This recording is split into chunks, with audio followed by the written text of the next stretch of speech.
Today we talk about a true rags to riches story, the life and music of Joseph Haydn. Hi everyone and welcome to Music Theories, where I explain and analyze all topics related to music. Be sure to subscribe for more content, especially if you're a music geek like me. Franz Joseph Haydn was born March 31st, 1732, in Rohra, Austria. He's thought to be a major contributor to the classical period of European art music in the 18th century. Haydn was born to the lower class in Austria at the time of the Habsburg Empire. Keep in mind as we continue that the Catholic Church held the power in Austria at this time, and therefore those associated with the Catholic Church held the power. Haydn's mother was a cook for the lords of their village, and his father was a craftsman who built and repaired wheels. Neither of them were trained musicians, but the family spent time singing together with their neighbors. Though his parents weren't particularly well off, he was lucky enough to have a cousin, Johann Frank, who was a principal and choir master at a school over in Hamburg, Germany.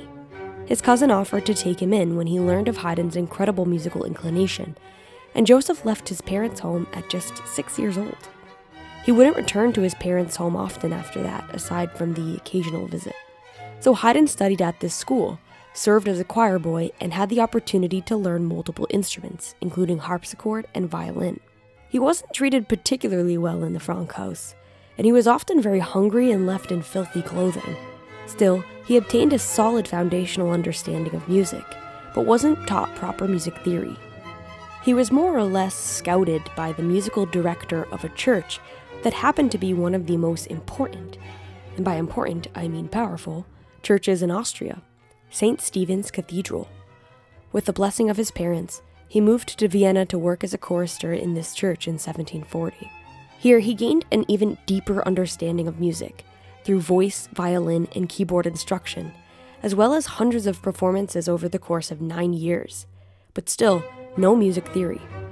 The workload as a chorister was rigorous, and Haydn had to work very, very hard.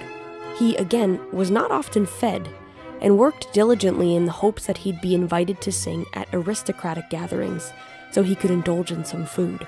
He was expelled from St. Stephen's Cathedral after he hit puberty and his voice changed.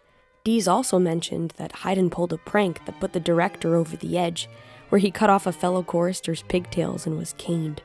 Thrown out on his own at 17 years old, Haydn was fortunate to have a friend, Johann Michael Spangler, allow him shelter for a few months. Haydn had no choice but to attempt to support himself as a freelance musician, and did so miserably. He also taught voice and harpsichord lessons. In addition, he used his evenings to vigorously study music theory, using a collection of different works by people such as Carl Philipp Emanuel Bach. At this time, some of the works he had given away were apparently being published by others and sold in local music shops. According to Griesinger, this didn't particularly bother Haydn. He scored an apprenticeship with notable Italian composer and voice instructor Nicola Porpora, who corrected and critiqued Haydn's compositions in exchange for his work as an accompanist. Haydn progressed enough to eventually land a position as a court musician, which was a big deal at the time. He began with a nobleman named Karl Joseph Fernberg, who later recommended him for a position as Kapellmeister for Count Ferdinand Maximilian von Mortzen. In the winter of 1758, he served under von Mortzen, and that summer he served under Unter Lukowitz. Here, he served as musical director and chamber composer, responsible for a 16-piece orchestra as well as a wind and string ensemble. In 1760, he was married to Maria Anna Keller at St. Stephen's Cathedral. It is said that Haydn was actually in love with Maria's sister, Therese. However, she was destined to be a nun. This resulted in a very unhappy marriage for Haydn and Maria Anna, and because the times didn't allow for divorce, they both had lovers on the side. Haydn's wife didn't understand music. In fact, she hated Haydn's music so much that she would use his sheet music to curl her hair and line her pans for cooking and baking. So anyway, Haydn properly worked his way up, and this made him a notable composer in Vienna. Haydn's stint with von Mortzen was brief, as the Count ran into financial troubles. Soon after, Haydn was invited to work in the service of one of the wealthiest and most influential families in the Habsburg Empire, the Esterházys. He would remain employed by the Esterházys on and off for the remainder of his life. It was here that he developed his skills as a musician, leading the orchestra and coaching the singers daily and composing most of the music. He also developed his interpersonal skills and gained a reputation for being efficient, good-natured, and witty and humorous. Prince Nicholas the Magnificent was particularly into music and was actually a player of the baritone. He requested Haydn compose works for him to play on this instrument. The prince fully supported Haydn and really appreciated his skills and contributions. This helped Haydn to improve even more as a musician and composer. In the meantime, he frequently made trips to Vienna as part of the prince's entourage. It was there that he began to develop a friendship with someone you may have heard of, Wolfgang Amadeus Mozart. The two were inspired by each other's works. Mozart stated that Haydn had taught him how to write quartets, and even dedicated a collection of 6 of them to his dear friend. Haydn, being the senior of the two, felt rejuvenated by the ideas of Mozart, and consumed the composer's music with an open mind. This led to new ideas in his own compositions, and he even went back to revise some compositions later on in life to make them more modern. He spent the later part of his life composing a vast collection of operas for the Esterházy. His reputation as a composer spread throughout Europe, and many nobles at the time collected copies of his work for their personal libraries, which ended up being very important sources for copies of his pieces. The Esterházy Opera House burned down in 1779, but Haydn continued to grow his reputation outside of his employer, including his first large-scale oratorio for the Musicians' Society of Vienna.